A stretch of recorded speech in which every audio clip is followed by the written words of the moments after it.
ইয়াউমা ইয়াফিরুল মারউ মিন আখিহি ওয়া উম্মিহি ওয়া আবিহি ওয়া সাহিবাতিহি ওয়া বানিহি। আল্লাহ তাআলা বলেন কিয়ামতের দিন আল্লাহ তাআলা বলেন ইয়াউমা ইয়াফিরুল মারউ মিন আখিহি, ওই স্ত্রী ভাগবে, ওই স্ত্রী ভাগবে, ভাই বোন ভাগবে, ভাই আপন হবে না, বোন আপন হবে না। আল্লাহ কয় ওয়া উম্মিহি ওয়া আবিহি, মাও পলায়ন করবে, আব্বাও পলায়ন করবে, একটা নেক দিতে কেউ রাজি হবে না। হাসরের ময়দানে একটা নেকের জন্য রোজ হাসরের বিচার দিনে একটি নেকির তরে ছেলে দাবি বাবার তরে, বাবা ছেলের তরে।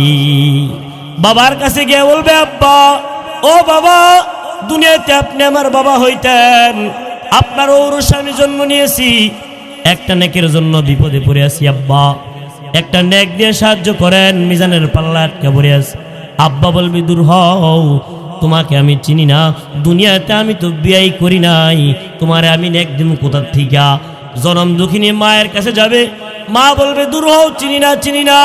যেই মা দুনিয়াতে সন্তানের জন্য জানের জান, যেই মা দুনিয়ার জন্য সন্তানের জন্য প্রাণের প্রাণ, জান কলজা দিতে রাজি হয়, হাসরের ময়দানে জনম দুঃখিনী মায়ের কাছে গিয়ে বলবে মা গো একটা নেকি দাও। কিতাবের মধ্যে লেখেন মা বলবে দূর হও, দুনিয়াতে আমি বিবাহ বসি নাই। আল্লাহ রাসূল বলেন কেউ যদি সুবহানাল্লাহ, আলহামদুলিল্লাহ, আল্লাহু আকবার একসাথে পড়ে, আল্লাহ তাআলা আসমান জমিনের মধ্যবর্তী ফাঁকা জায়গা নেক দিয়া ভরপুর করে দেয়। ও বাবা, সুবহানাল্লাহ বললে কি লাভ, আলহামদুলিল্লাহ বললে কি লাভ, আল্লাহু আকবার বললে কি লাভ? আল্লাহ রাসূল বলেন কেউ যদি সুবহানাল্লাহ, আলহামদুলিল্লাহ, আল্লাহু আকবার, লা ইলাহা ইল্লাল্লাহ এই তাসবিহগুলা পড়ে এবং শুনে, আল্লাহ তাআলা আসমান থেকে জমিন পর্যন্ত যে ফাঁকা জায়গা আছে সমস্ত জায়গা নেক দিয়ে ভরপুর করে দেয়। আর একটা নেকের যে কত দাম বাবা, দুনিয়ার লক্ষ কোটি টাকা চিনছেন, মিল ফ্যাক্টরি ব্যাংক ব্যালেন্স চিনছেন, ব্যবসা বাণিজ্যের অর্থ সম্পদ চিনছেন, বড় বড় চেক চিনছেন, কিন্তু একটা নেক চিনতে পারেন না, এটা আফসোস। একটা নেকের যে কি লাভ, হাসরের ময়দানে একটা নেকের জন্য রোজ হাসরের বিচার দিনে একটি নেকির তরে ছেলে দাবি বাবার তরে, বাবা ছেলের তরে। বাবার কাছে গিয়ে বলবে আব্বা, ও বাবা, দুনিয়াতে আপনি আমার বাবা হইতেন, আপনার ঔরসে আমি জন্ম নিয়েছি, একটা নেকের জন্য বিপদে পড়ে আছি আব্বা, একটা নেক দিয়ে সাহায্য করেন, মিজানের পাল্লা আটকে পড়ে আছি। আব্বা বলবি দূর হও, তোমাকে আমি চিনি না, দুনিয়াতে আমি তো বিয়াই করি নাই, তোমারে আমি নেক দিন কোথার থেকে? জনম দুঃখিনী মায়ের কাছে যাবে, মা বলবে দূর হও, চিনি না, চিনি না। যেই মা দুনিয়াতে সন্তানের জন্য জানের জান, যেই মা দুনিয়ার জন্য সন্তানের জন্য প্রাণের প্রাণ, জান কলজা দিতে রাজি হয়, হাসরের ময়দানে জনম দুঃখিনী মায়ের কাছে গিয়ে বলবে মা গো একটা নেকি দাও। কিতাবের মধ্যে লেখেন মা বলবে দূর হও, দুনিয়াতে আমি বিবাহ বসি নাই। নাউজুবিল্লাহ বলেন। যেই বিবির সাথে এত জানের জান, এত প্রাণের প্রাণ, যেই বিবির সাথে বাবা এক কাঁথা কম্বলের নিচে ঘুমাই, এক ছাদের নিচে এক রুমে থাকে, এক ফ্ল্যাটে থাকে, বিবির কাছে স্বামী গিয়ে বলবে বিবি দুনিয়াতে এত আশিক ছিলা, আমার এত মাহবুবা প্রেমিকা ছিলা, আজকে হাসরের ময়দানে আমি বিপদে পড়ছি গো বিবি একটা নেকি দাও। বিবি বলবে দূর হও, যে বন্ধুর সাথে এত মহাব্বত, যে বন্ধুর সাথে গোপালদি বাজারে গিয়ে চা খাও, মেঘনা বাজারে গিয়ে চা খাও, একসাথে আড্ডা দাও, সিনেমা হলে যাও, চা খাও, একসাথে রাত্রেবেলায় মানুষের কাছে ডাব চুরি খাও, চুরি করে খাও, বুকলাবাইন খাও না? আল্লাহ হেদায়েত দান করেন। আমি একদিন রাত্রেবেলায় এক জায়গার থেকে প্রায় 1:30-2টা হবে আসছি মাহফিল শেষ করে, যে এলাকায় আসছি পোলাপাইন বিশাল বড় বড় ডাবেল চুরি লুইতেছে। কইতেইছ হুজুর আমনে যেই কটা লাগে খান, কিছু কিছু কয়েন না, এর গাছের তো বেরানছি। দিনের বেলা গেছিলাম কিনতাম, শালা বিক্রি করে নেই, এই জন্য আজকে রাতের সব সাবার করে দিচ্ছি। যেই বন্ধুর সাথে একসাথে এত ডাব চুরি, যে বন্ধুর সাথে এত মহব্বত, এক টান বিড়ি খাইয়া বন্ধুরা আরেক টান দাও, সেই বন্ধু পর্যন্ত হাসরের ময়দানে বলবে চিনি না, মাকে আমি চিনি না। আমার মুখের কথা না, আল্লাহ তাআলা কোরআনে বলেন ইয়াউমা ইয়াফিরুল মারউ মিন আখিহি, ইয়াউমা ইয়াফিরুল মারউ মিন আখিহি ওয়া উম্মিহি ওয়া আবিহি ওয়া সাহিবাতিহি ওয়া বানিহি। আল্লাহ তাআলা বলেন কিয়ামতের দিন আল্লাহ তাআলা বলেন ইয়াউমা ইয়াফিরুল মারউ মিন আখিহি, ওই স্ত্রী ভাগবে, ও স্ত্রী ভাগবে, ভাই বোন ভাগবে, ভাই আপন হবে না, বোন আপন হবে না। আল্লাহ কয় ও উম্মিহি ও আবি, মাও পলায়ন করবে, আব্বাও পলায়ন করবে, একটা নেক দিতে কেউ রাজি হবে না, একটা নেক দিতে কেউ রাজি হবে না। আল্লাহ তাআলা এই যে সুবহানাল্লাহ আলহামদুলিল্লাহ আল্লাহু আকবার বলছেন, এই কয়েকটা তাসবিহ পড়ার কারণে আল্লাহ তাআলা কেমন দয়াময়, কেমন দয়ার সাগর, রব্বে কায়নাত, রব্বুল কায়নাত, রব্বুল কাবা আল্লাহ পাক রব্বুল আলামিন আসমান থেকে মধ্যবর্তী ফাঁকা জায়গা পরিমাণ নেক আমাদেরকে দিয়ে দিয়েছে। সুবহানাল্লাহ বাড়ির দিকে কইেন আপনারা মিয়া, আরো জোরে বলেন না সুবহানাল্লাহ, আরো জোরে বলেন সুবহানাল্লাহ। এই ঘুমান কে কে হাত তুলেন তো দেখি, কারা কারা ঘুমান? ঘুমান না কেউ নাকি? জেগে আছেন কে কে হাত তুলেন? আর দুই হাত বারো বলে উঠেন, জোরে তাকবীর দেন, নারায়ে তাকবীর, আরো জোরে নারায়ে তাকবীর, নারায়ে তাকবীর। আমাদের আওয়াজ হতে হবে উঁচু আওয়াজ, আমাদের আওয়াজ দ্বীনের পক্ষে উঁচু আওয়াজ হতে হবে। নেতার পক্ষে যেমন আমরা জোরে স্লোগান দেই, যে চেয়ারম্যান সাহেব এখানে উপস্থিত, চেয়ারম্যান সাহেব বিভিন্ন রাজনৈতিক মঞ্চে যান, ইনার সাথে শেল্টার দেন, অনেক লোক থাকে, তখন আওয়াজটা যেমন হয়, এখন কেমন হয়েছে? হ্যাঁ, নারায়ে তাকবীর, আর জোরে নারায়ে তাকবীর। যে দ্বীনের জন্য জোরে আওয়াজ দিলে লাভ হবে, কি হবে বলেন? আর জোরে বলেন কি হবে? আমাদের আওয়াজ যদি আমরা উচ্চ করতে পারি, কাফের মুশরিক নাস্তিক মুরতাদ বেঈমানেরা আমাদের ভয়ে থরথর করে কাঁপবে। আজকে আমাদের আওয়াজ বিড়ালের মতো হয়ে গেছে, এই জন্য ইসকনের ওই সমস্ত কুলাঙ্গাররা মুসলমানদের উপর আক্রমণ করার দুঃসাহস দেখায়। জোরে কথা বলেন ঠিক কিনা? আরো জোরে কথা বলেন ঠিক কিনা? যে জাতি জগতে বীর দর্পে ভুবন কাঁপাইতো, আজকে সেই মুসলমান জাতির উপরে ওই সমস্ত কুলাঙ্গার ইসকন সদস্যরা, যাদের মূল গোড়া হলো ইহুদিবাদী, আমেরিকা, নিউ ইয়র্ক, ওখান থেকে তারা নিয়ন্ত্রণ কইরা আখড়া গাড়ছে ইন্ডিয়ায়, আর সারা বাংলাদেশে তারা বিভিন্ন রকমের বিশৃঙ্খলা সৃষ্টি করে আমাদের হিন্দু মুসলমানদের মধ্যে দাঙ্গা লাগাইতেছে। জোরে কথা বলেন ঠিক কিনা? এই জন্য আমাদের আওয়াজ হতে হবে উঁচু আওয়াজ, মুসলমানের আওয়াজ হতে হবে ইমানি আওয়াজ, যে আওয়াজ শুনলে কাফের মুশরিকরা বিড়ালের মতো থরথর করে কাঁপবে। জোরে বলেন কথা ঠিক কিনা? ভূমিকা স্বরূপ কথা বললাম, লম্বা হয়ে যায়, আমি আপনাদের সামনে সূরা মুতাফফিফিনের প্রথম 6টা আয়াত তেলাওয়াত করেছি। সূরাটার নাম হলো সূরা মুতাফফিফিন। সূরার নাম কি বলেন? আয়াত জোরে কথা বলেন, সূরার নাম কি? কোরআনের তাফসীর যদি মনোযোগ সহকারে শোনেন, প্রত্যেকটা মুহূর্তের বিনিময়ে আপনি নফল নামাজের সওয়াব পাবেন। আরো জোরে বলেন সুবহানাল্লাহ, আরো জোরে বলেন সুবহানাল্লাহ। সূরা মুতাফফিফিনের ফজিলত কি? তাফসীর করতে গেলে প্রথমে যদি ওই সূরা বা আয়াতের কোনো ফজিলত থাকে, লাভ থাকে, এটা জানাইতে হয়। অতঃপর শানে নুজুল, অতঃপর ব্যাখ্যা। তাফসীরে নুরুল কোরআনে আল্লামা আমিনুল ইসলাম সাহেব রহমাতুল্লাহ আলাইহি উনি উল্লেখ করেন, মানুষ যদি তার জমানো শস্য, জমানো খাবার, আমরা যেমন সারা বছরের ধানগুলা সংগ্রহ করে রাখি, আহলে আরবরা তাদের খেজুরগুলা, গমগুলা সংগ্রহ করে রাখত। আমরা আমাদের ধান জাবাইরের মধ্যে, বা এরকম জাবের বলি না আমরা, জাবাইরের মধ্যে এগুলো সংগ্রহ করে রাখি। এক বছরের ধান বড় বড় মাইডির মধ্যে, ড্রামের মধ্যে এগুলো চাউলগুলো সংগ্রহ করে রাখি, যারা ফসল করে খাই, ফসলের জমির ফসলগুলা।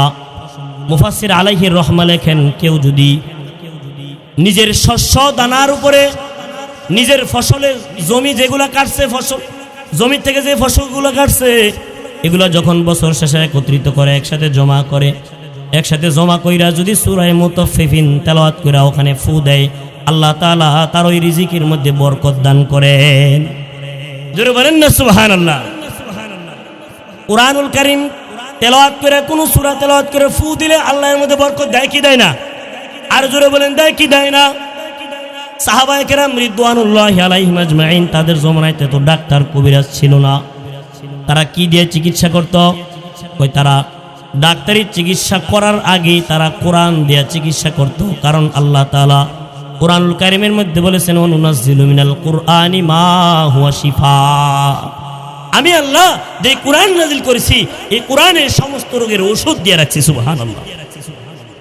সাহাবায়ে কেরাম রিদওয়ানুল্লাহি আলাইহিম আজমাইন যদি কোনো সমস্যায় পড়তেন, তারা কোরআন তেলাওয়াত কইরা ফু দিতেন। হাদিসের মধ্যে আসছে, তাফসিরের কিতাবের মধ্যে তাফসিরে কবির, যে তাফসিরটার মূল নাম মাফাতিহুল গায়ব, ইমামে ফখরুদ্দিন রাজি রহমাতুল্লাহ আলাইহি লেখেন, নবী করিম সাল্লাল্লাহু আলাইহি ওয়াসাল্লামের কয়েকজন সাহাবী এক জায়গায় সফর করতে গেছেন। সফর থেকে ফেরার পথে তাদের খাদ্যদ্রব্য সব কিছু শেষ হয়ে গেছে, খাবার পানিও শেষ, খাবার শেষ। তারা এক জায়গায় একত্রিত হইয়া পরামর্শ করতেছে, কি ব্যাপার, আমরা মদিনায় যাইতে যাইতে আমাদের পানি শেষ, খাবার শেষ, কি করা যায়? আমির যিনি, উনি বলল, ওই যে দূরে আলো দেখা যায়, ওই বসতির মধ্যে যায়া ওখান থেকে তাদের থেকে কিছু পানি এবং খাবার আমরা ধার হিসাবে নেই। ওই বসতির কাছে গেল, গিয়ে দেখে ওই বসতির সবাই অমুসলিম। সবাই কি? সবাই অমুসলিম, বেদিন, কাফের, তারা ছিল মুশরিক, সবাই ছিল অমুসলিম। সাহাবায়ে কেরাম যায় তাদের কাছে বলল, এই শোনো শোনো শোনো, আমরা নবী মুহাম্মদের সাথী, আমরা এখানে আসছি বিপদে পইরা, আমাদেরকে কিছু পানি দিয়া, আমাদেরকে কিছু খাবার দিয়া তোমরা সাহায্য করো, ধার হিসাবে হলেও দাও। বসতির লোকেরা বলতেছে, আপনারা এখানে দাঁড়ান, আমরা আমাদের সর্দারের কাছে অনুমতি নিয়ে আসি, সর্দার যদি অনুমতি দেয় তাইলে আপনাদেরকে বসতির ভিতরে প্রবেশ করতে দিব, খাবার দিব। সাহাবায়ে কেরামকে দাঁড় করায় রাইখা সর্দারের কাছে অনুমতি গেছে, সর্দারও ছিল কাফের। যখন সর্দারের কাছে গেছে, সর্দার বলতেছে, এরা কারা? এরা হলো মক্কার নবী মুহাম্মদুর রাসূলুল্লাহ সাল্লাল্লাহু আলাইহি ওয়াসাল্লামের অনুসারী। সাল্লাল্লাহু আলাইহি ওয়াসাল্লাম সবাই পড়বেন না? জোরে পড়েন সাল্লাল্লাহু আলাইহি ওয়াসাল্লাম। ভক্তি নিয়ে, মোহাব্বত নিয়ে পড়েন সাল্লাল্লাহু আলাইহি ওয়াসাল্লাম। নবীর নাম শুনলে মোহাব্বত নিয়ে কি পড়তে হয়? দুরূদ শরীফ পড়তে হয়। একবার পড়বেন তো আল্লাহ তাআলা 10টা রহমত নাজিল করবে, 10 মর্তবা মর্যাদা বুলন্দ করে দিবে। আল্লাহ তাআলা 10টা গুনাহ তওবা ছাড়া মাফ করে দিবে। এজন্য সকলে মন থেকে পড়েন সাল্লাল্লাহু আলাইহি ওয়াসাল্লাম। ও বসতির কাফের সর্দার বলতেছে, কাফের সর্দার বলতেছে, ওই কে উনি? মক্কার নবী মুহাম্মদুর রাসূলুল্লাহ সাল্লাল্লাহু আলাইহি ওয়াসাল্লাম। সর্দার বলল, অপরিচিত কোনো মানুষকে আমাদের বসতিতে, আমাদের এলাকায় আমরা জায়গা দেই না। সাহাবায়ে কেরামকে জায়গা দেয় নাই, খাবারও দেয় নাই। সাহাবায়ে কেরাম ক্ষুধার্ত অবস্থায়, পিপাসার্ত অবস্থায় যেখানে জায়গা পাইছি ওখানেই তারা তাবু গাইরা রাত্রটা কাটায়, পরদিন এখান থেকে রওনা দিবি। রাত্রে যখন গভীর হয়েছে, তাফসিরের কিতাবের মধ্যে লেখে, বসতির থেকে একেবারে বিশৃঙ্খলা আওয়াজ শোনা যাইতেছে। সাহাবায়ে কেরাম ঘুম ভেঙে গেছে। একজন সাহাবী বলতেছে, হায় হায়, বসতির থেকে কান্নার আওয়াজ শোনা যায়, ও ভাই তোমরা উঠো, মনে হয় বসতির লোকদের কোনো বিপদ আসছে। আরেকজন কয়, তাদের কাছে পানি চাইছিলাম, পানি দেয় নাই, খাবার চাইছিলাম, খাবারও দেয় নাই, ধার চাইছিলাম, ধারও দেয় নাই, আবার তারা বিপদে পড়ছে, আমরা কেন যামু? আরেকজন সাহাবী কয়, না রে ভাই না, এটা আমাদের নবীর শিক্ষা না। আমাদের নবীর শিক্ষা হলো, বন্ধু হোক অথবা শত্রু হোক, যেই হোক না কেন, বিপদে পড়লে তার বিপদে আগায় যাওয়া, এটা আমার নবীর সুন্নাত। জোরে বলেন ঠিক কিনা? একজন অমুসলিমও যদি বিপদে পড়ে, তার বিপদে আগায় যাওয়া, এটাই হলো আমাদের নবীর আদর্শ। জোরে কথা বলেন ঠিক কিনা? আর আজকে আপন ভাই বিপদে পড়ে আরেক ভাই আগায় না, রক্তের লোক বিপদে পড়ে আরেকজন আগায় না। জোরে কথা বলেন ঠিক কিনা? আপনি উপরে উঠবেন, আপনার ফাঁসা ধরে টান দিয়ে নিচে নামাইব, এটা আমাকে বাঙালির স্বভাব। জোরে কথা বলেন ঠিক কিনা? আরে জোরে কথা বলেন। সাহাবায়ে কেরাম রাদিয়াল্লাহু তাআলা আনহুম আজমাইনদের এরকম স্বভাব ছিল। নবী আলাইহিস সালাতু ওয়াস সালামের সুন্নাহকে আগলায় দইরা সাহাবায়ে কেরাম দৌড়ায় গেলেন। সাহাবায়ে কেরামের আমির যিনি, উনি সহ দৌড়ায় বসতির ভিতরে প্রবেশ করলেন। বসতির ভিতরে যায় দেখলেন বসতির যেই সর্দার তাদেরকে অনুমতি দেয় নাই ভিতরে ঢোকার জন্য, তাকে বিষাক্ত সাপে দংশন করছে। কিসে দংশন করছে? বিষাক্ত সাপে দংশন করেছে। কোনো ওজা, কোনো বদ্যি, কবিরাজ তাকে ভালো করতে পারতেছে না। তখন সাহাবায়ে কেরাম রাদিয়াল্লাহু তাআলা আনহুম আজমাইনদের মধ্যে যিনি আমির ছিলেন, উনি বললেন, তোমাদের সর্দারকে আমি ভালো করে দিতে পারি, আমার কাছে এমন ওষুধ আছে, শর্ত হলো আমার সাথী সঙ্গী যারা আছে তারা ক্ষুধার্ত, পিপাসার্ত, বিনিময়ে তাদেরকে পানি এবং খাবার দিতে হবে। সর্দারের আত্মীয় স্বজন কয়, যা লাগে তা নিবেন। এখন তো বিপদে পড়ছে, যা লাগে তা নিবেন, তাড়াতাড়ি ভালো করেন। তো কিছু বকরির বিনিময়ে, শর্ত সাপেক্ষে, বিনিময় সাপেক্ষে ওই সাহাবী কি যেন বিড়বিড় করে বললেন, পইরা ফু দিলেন, সাথে সাথে ওই সর্দার ভালো হয়ে গেল। সুবহানাল্লাহ। বাড়িতে গিয়ে বললেন আপনারা মিয়া, আর আসতে বলেন, বেডির এত সুন্দর, আরো জোরে বলেন না সুবহানাল্লাহ। সাহাবায়ে কেরাম রিদওয়ানুল্লাহি আলাইহিম আজমাইন ওনারা সবাই যখন নাকি বকরি নিল, ওখান থেকে তাদের থেকে বিনিময় নিল, নেওয়ার পর একজন সাহাবী বলল, ভাই আপনি কি পরে ফু দিলেন? আমি নবী করিম সাল্লাল্লাহু আলাইহি ওয়াসাল্লামের থেকে শুনেছি, কোরআন পড়ে কেউ যদি ফু দেয় আল্লাহ পাক রব্বুল আলামিন ওখানে রহমত দান করে। আমি সূরা ফাতিহা তেলাওয়াত কইরা ওই তার দংশিত স্থানে ফু দিয়েছি, আল্লাহ তাআলা তাকে ভালো করে দিয়েছি। যে আল্লাহ তাআলা সাহাবায়ে কেরামকে ভালো করেছে, সে আল্লাহ আমাদেরকে ভালো করতে পারে কি পারে না? যদি কথা বলেন, পারে কি পারে না? আমরা আমলও করি না, আমাদের পরিপূর্ণ ভক্তি আর বিশ্বাসও নাই। আমাদের সব শেষ, পরে যাই হুজুরের কাছে হু দিয়ে দিত, জন দেহার পারে না অন্ত হুজুর হু দেন। সাহাবায়ে কেরামের আমল ছিল আগে কোরআনি চিকিৎসা করো, পাশাপাশি ডাক্তারি মেডিসিনও নাও, এটাই হলো সুন্নাত। জোরে কথা বলেন ঠিক কিনা? আর জোরে কথা বলেন ঠিক কিনা? যাই হোক, আমি যেটা বলতেছিলাম, সূরা মুতাফফিফিনের ফজিলত বলতেছিলাম। বাবা, কেউ যদি কারো শস্য দানার মধ্যে, ফসলি জমির মধ্যে যেগুলো ফসল থেকে যে জমিগুলা ফসলগুলা কাটছে, এগুলাকে একত্রিত করে ড্রামের মধ্যে রাইখা, জাবাইরের মধ্যে রাইখা, বা এরকম যেখানে ধানগুলা, ফসলগুলা, চাউলগুলা একত্রিত করে এগুলো সূরা মুতাফফিফিন তেলাওয়াত করে ফু দেয়, মুফাসসির আলাইহির রহমা বলেন আল্লাহ তাআলা এর মধ্যে বরকত দান করেন। এতে গেল ফজিলত। এখন আসেন, আল্লাহ তাআলা এই সূরা মুতাফফিফিন কেন নাজিল করলেন?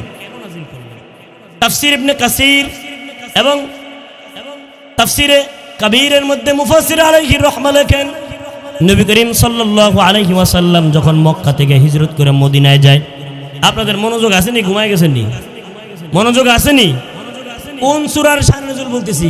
সূরা মুতাফফিফিন। জোরে বলেন কি? সূরা মুতাফফিফিন এর শান নজুল নাজিল হওয়ার কারণ মুফাসসির আলাইহিমুর রহমা ওনারা লেখেন, নবী করিম সাল্লাল্লাহু আলাইহি ওয়াসাল্লাম মক্কা থেকে হিজরত করে যখন মদিনায় গেলেন, মদিনায় যায় দেখলেন মদিনার মানুষদের মধ্যে অনেকগুলা বদ অভ্যাস আছে। এর মধ্যে অন্যতম একটা বদ অভ্যাস হলো তারা ওজনে কম দেয়। ওজনে কি দেয়? ওজনে কি দেয়? ওজনে কম দেয়, খাবারের মধ্যে ভেজাল করে। আমরা ওজনে কম দেই কি দেই না? জোরে কথা বলেন। খাবারে ভেজাল করি কি করি না? আহা, দুধের মধ্যে পানি মিশাইতে মিশাইতে এমন পাশে মিশায়, ওই বাথরুমের বদনা দিয়া দুধের মধ্যে পানি মিশায়, বাথরুমের বদনা দিয়ে পানি মিশায়, নৌকা দিয়ে দুধ আনে আর নদীর থেকে মাশাআল্লাহ দুধে পানি দিতেছে তো দিতেছে, আর বলতেছে একেবারে অথেন্টিক খাঁটি গাড়ি খাঁটি গরুর দুধ। মানুষকে বেজাল খাওয়াইতে খাওয়াইতে এমন বেজাল খাওয়াইতেছে বর্তমানে, কয় কুত্তার বিরিয়ানি খাওয়ায়। শোনেন না আপনারা?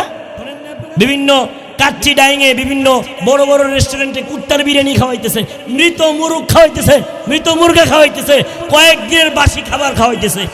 বিভিন্ন বড় বড় হোটেল, রেস্তোরাঁ, রেস্টুরেন্টের ভিতরে যাইলে দেখা যায় ভিতরগত অবস্থা কত নিদারুণ, কত নাজুক পরিস্থিতি, দেখলে সিসি লাগে। বেকারির ভিতর থেকে এই সমস্ত ভেজাল খাবারগুলা আমাদেরকে দৈনন্দিন খাওয়াইতেছে। আল্লাহ তাদেরকে হেদায়েত দান করেন। আয় জোরে বলেন আমিন, আরো জোরে বলেন আমিন। মদিনার ইয়াসরিবের লোকগুলার নিত্যদিনের বদভ্যাস ছিল, তারা ওজনের মধ্যে কম দিত, খাবারের মধ্যে ভেজাল মিশাইত। আল্লাহর নবী সাল্লাল্লাহু আলাইহি সাল্লাম মদিনায় যাওয়ার পূর্বে মদিনার নাম ছিল ইয়াসরিব। কি নাম ছিল বলেন? আরো জোরে বলেন কি নাম ছিল? ইয়াসরিব নামে ছিলে তুমি অলক্ষণীর দেশ, বড়ই মারাত্মক যে ছিল তোমার পরিবেশ। আরে নবীর ছোঁয়া লেগে তুমি সোনার মদিনা, নবীর ছোঁয়া লেগে তুমি সোনার মদিনা। সব ভুলিব কিন্তু তোমায় ভুলতে পারি না।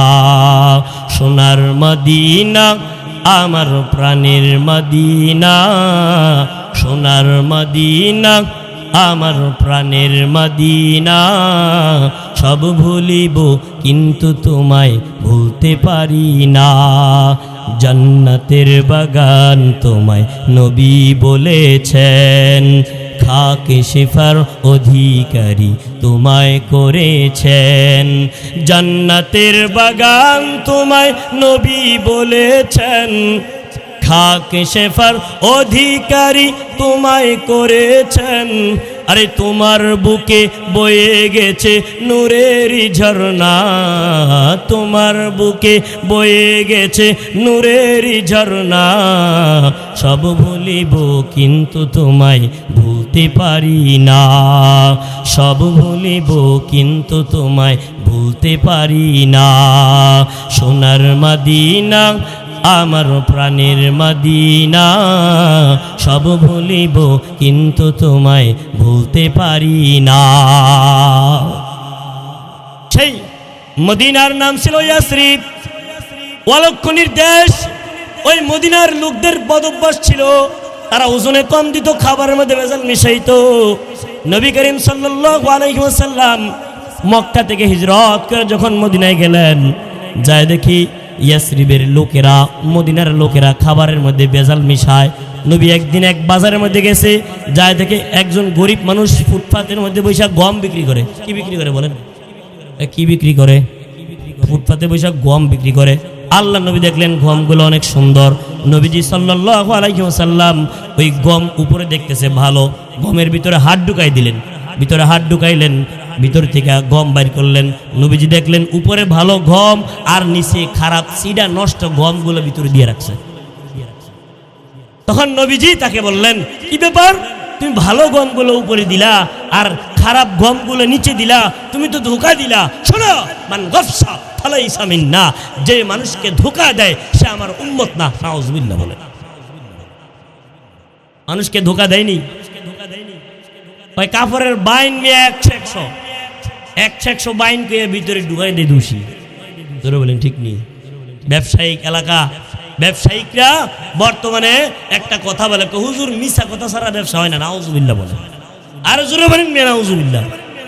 ব্যবসায়িকদের আদর্শ সবচাইতে বড় শ্রেষ্ঠ আদর্শবান ব্যবসায়ী ছিলেন আপনার আমার নবী মুহাম্মদুর রাসূলুল্লাহ সাল্লাল্লাহু আলাইহি ওয়াসাল্লাম, যিনি মক্কা থেকে ব্যবসায়িক পণ্যগুলা শাম দেশে নিয়ে যাইতেন। আম্মাজান খাদিজার মালগুলো শাম দেশে নিয়ে সততার সাথে ব্যবসা করে আবার সুন্দর করে মক্কায় ফিরে আসতেন, প্রচুর পরিমাণে মুনাফা লাভ করতেন। নবীজি কি মিথ্যা কথা বলে ব্যবসা করছেনি? জোরে কথা বলেন, মিথ্যা কথা বলে ব্যবসা করছে? তাহলে যে বলে যে ব্যবসা মিথ্যা কথা ছাড়া হয় না, এগুলো হলো তাদের ধোঁকা। জোরে কথা বলেন ঠিক কিনা? মানুষকে যারা ধোঁকা দিয়া মিথ্যা কথা বলে ব্যবসা করে, তার ওই হালাল রিজিকটাকে সে হারাম বানায় ফেলে। ব্যবসা হালাল জিনিস। আপনি একটা পণ্য নদীর থেকে কিনছেন, আপনি 500 টাকা দিয়ে মাছ কিনছেন, কথার কথা। আপনি মেঘনা বাজার থেকে ভাড়া দিয়ে 20 টাকা দিয়ে গোপাল দিয়ে গেলেন, আপনার মেহনত আছে, আপনার শ্রম আছে, এগুলো মিলাইয়া আপনি বলতে পারেন, ভাই এটার পিছনে আমার খরচ পড়ছে 600 টাকা, এইভাবে বলতে পারেন। আপনি যদি এমনি বলেন, আরে মিয়া আমার কিনাই পড়ছে 700 টাকা, আবার আমগো হুজুর করে মাঝে মধ্যে মারা দিয়ে দেয়, আপনি হুজুর মানে ওদিকে হুজুর আপনার লেগে 300 টাকা,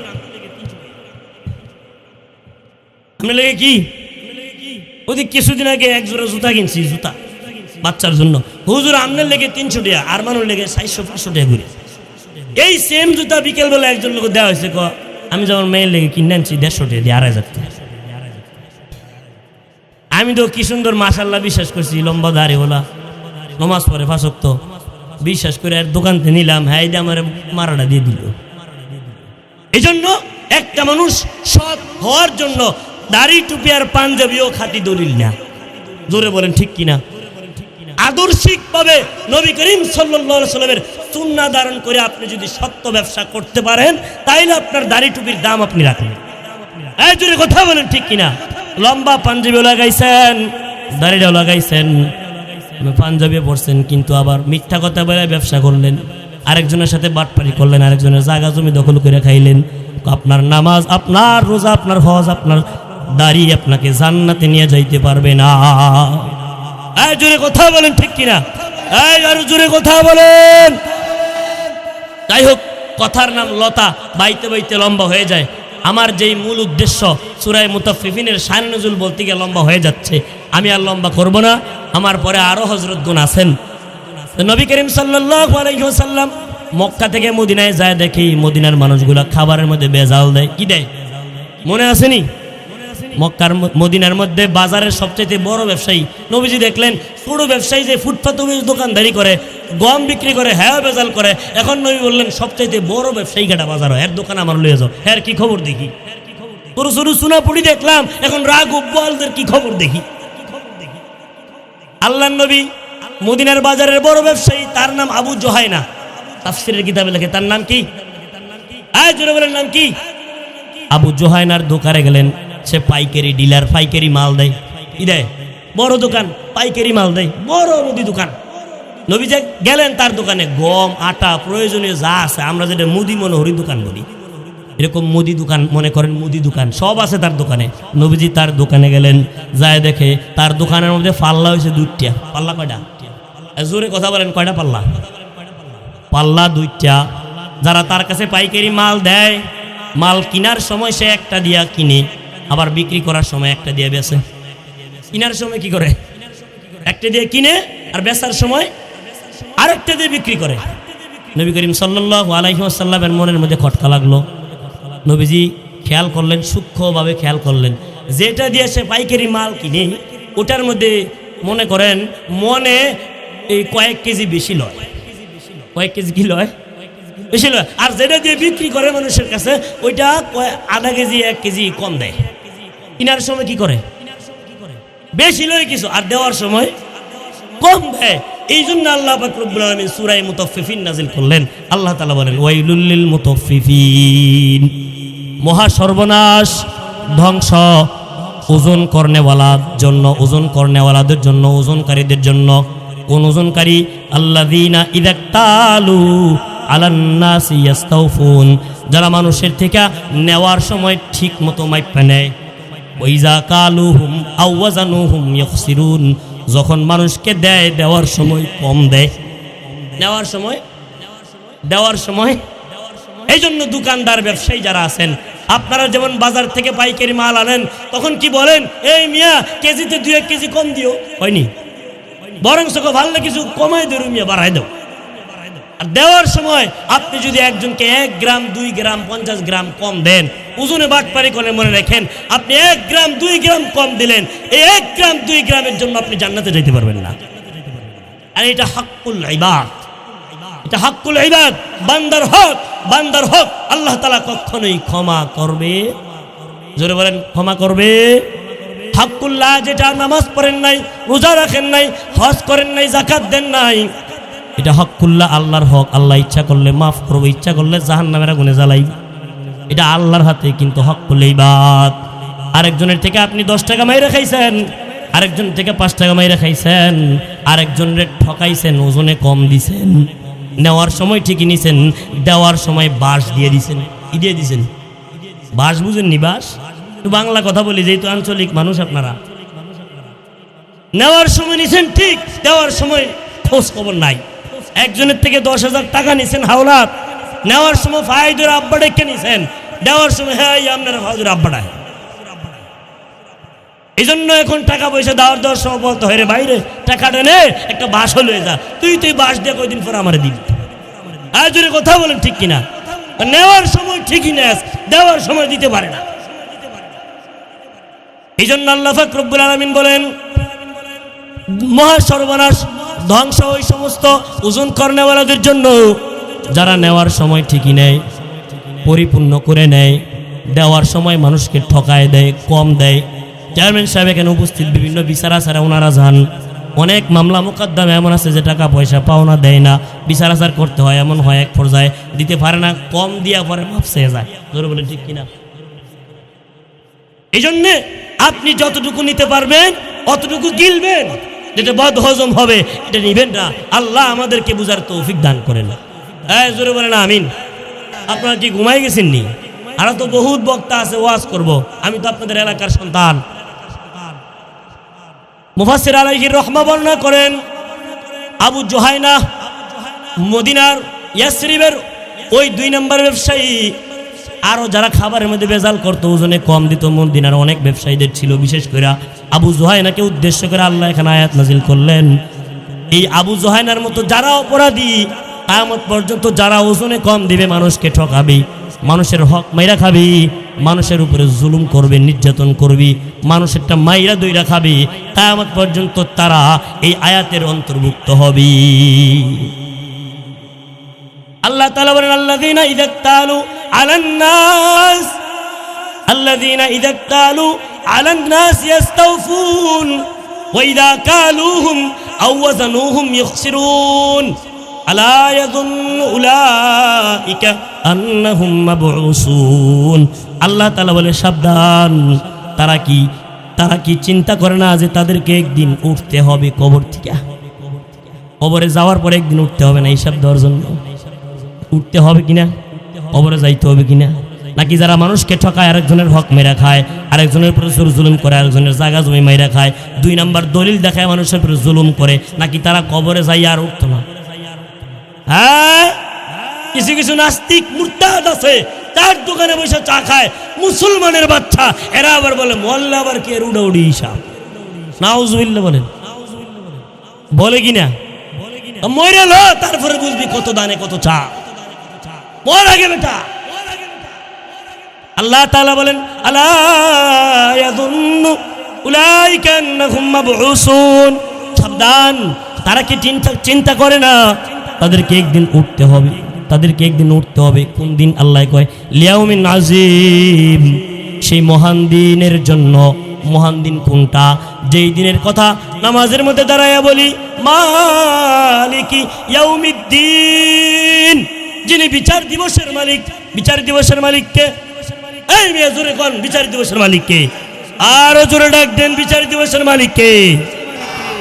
মালিকি ইয়াউমিদ্দিন, যিনি বিচার দিবসের মালিক, তার সামনে কিন্তু আমাদের সবাইকে দাঁড়াইতে হবে।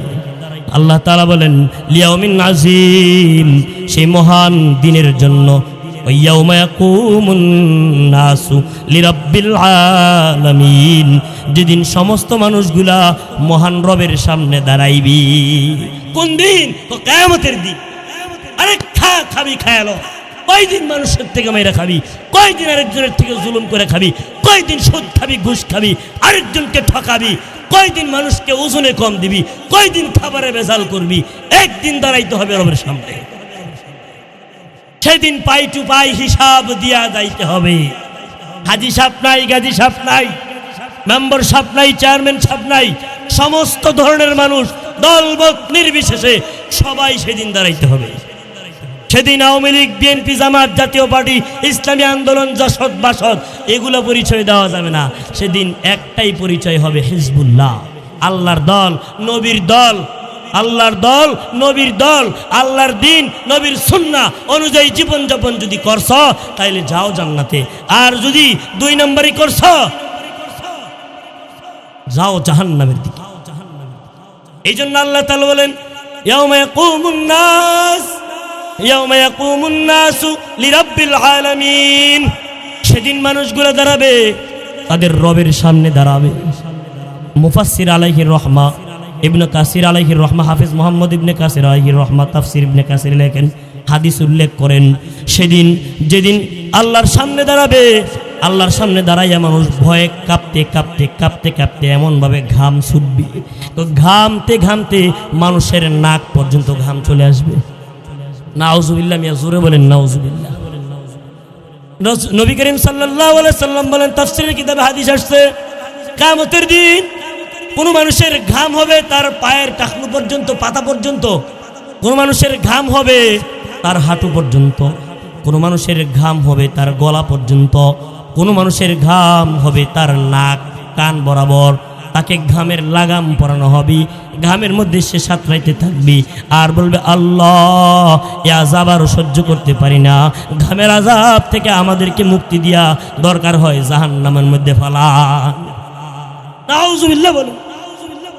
ঘামের এই আযাব সহ্য করতে না পারে এই কথা বলবে। এই জন্য সেই দিন বড় ভয়াবহ দিন। তাফসীরের কিতাবের মধ্যে হাদিস আসছে, আবু দাউদ নেসাই শরীফ, আবু দাউদ শরীফ এবং ইবনে মাজাহ শরীফের মধ্যে হাদিস আসছে, নবীজি সাল্লাল্লাহু আলাইহি সাল্লামের একজন সাহাবী, নাম তার হযরত বশীর রাদিয়াল্লাহু তাআলা আনহু। ওই সাহাবীকে আল্লাহর নবী ডাইকে বলে, এই বশীর, কিয়ামতের ভয়াবহ ময়দানে যেদিন মানুষ আল্লাহ পাকের সামনে 300 বছর পর্যন্ত ভয়ে দাঁড়ায় কাঁপবে। কয়শো বছর? জোরে বলেন কয়শো বছর? 300 বছর পর্যন্ত ভয়ে থরথর করে কাঁপবে, সেদিন তুমি কি করবা?